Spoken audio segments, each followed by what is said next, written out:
Good afternoon, and thank you to Jonathan Lipson for organizing this fabulous event. I know there are many colleagues and friends in the room today, Jay and Lynn and Bob and Katie and Angie and Melissa, and I could go on and on. I really wish I could be there with you in person to help pay tribute to my friend Bill Whitford, but I'm afraid we're just going to have to settle for video. So I thought I would start out with just a little story. Jay will remember part of this. I was visiting many, many years ago at the University of Texas. I was teaching bankruptcy for the first time. I didn't have a case book because it was the early 1980s and the new code had just gone into effect.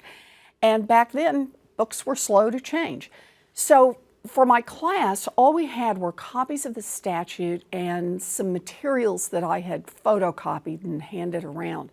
Now, I taught bankruptcy as a sort of a game of Jeopardy. If this, the statute, was the answer, then what was the question? That is, what was Congress trying to fix with each of the provisions of the code? So we've been going along for a couple of months, and a world-famous professor who had helped revise the bankruptcy code visited the University of Texas for several days, and he agreed to come talk to my class. And I mean, it was really just kind of an amazing experience and opportunity for me. So he's talking to the class, and in the course of the discussion, he explained who the bankruptcy code was written to help, who was going to need bankruptcy protection. And he said that the people in bankruptcy were all the people at the economic margins, housemaids, day laborers, who had made poor life choices, poor decisions. And I was genuinely surprised. I didn't know. So I asked him, I said, how do you know that? And he kind of fluffed me off, and I asked again, and he kind of fluffed me off again. But finally, he got really irritated with me, and he said, well, every expert knows that. So when Jay and Terry and I finally started studying the families who were filing for bankruptcy in a very systematic way, we found they weren't the people on the economic margins. By most criteria, these were pretty solidly middle-class people, but people who had been hit hard by medical illnesses, a job loss, a family breakup. These were good people who worked hard, who played by the rules, and who, with a twist of bad luck, had had their lives just turned upside down.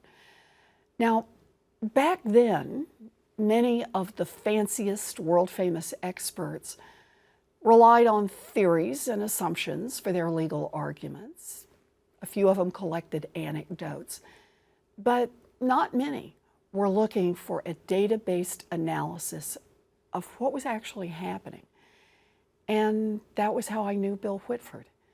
Bill was a quiet hero in our field, working with colleagues like Stewart Macaulay to turn the University of Wisconsin Law School into a very special place where empirical questions were framed, careful research was honored, and creative ideas were born. And even though I never taught there, I long regarded Wisconsin as a sort of philosophical home. It wasn't just how Bill approached his work that mattered to me. It was what he studied.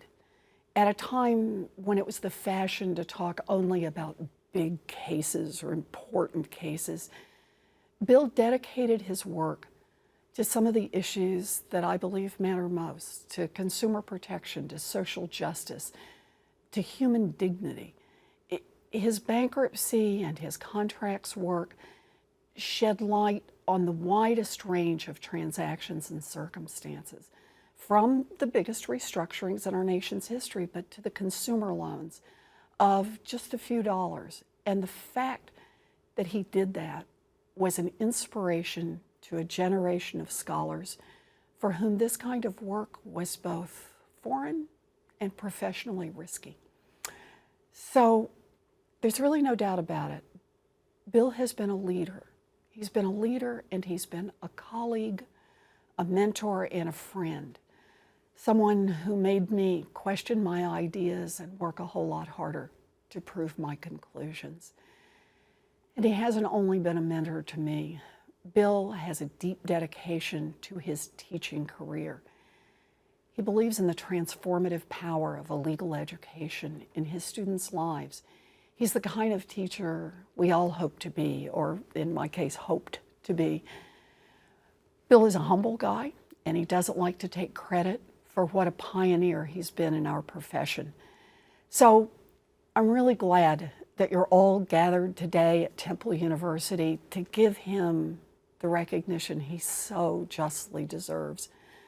So this is my chance to say, congratulations, Bill, for your many, many years of outstanding work. And thank you for all that you've done for all of us. You really have changed the world.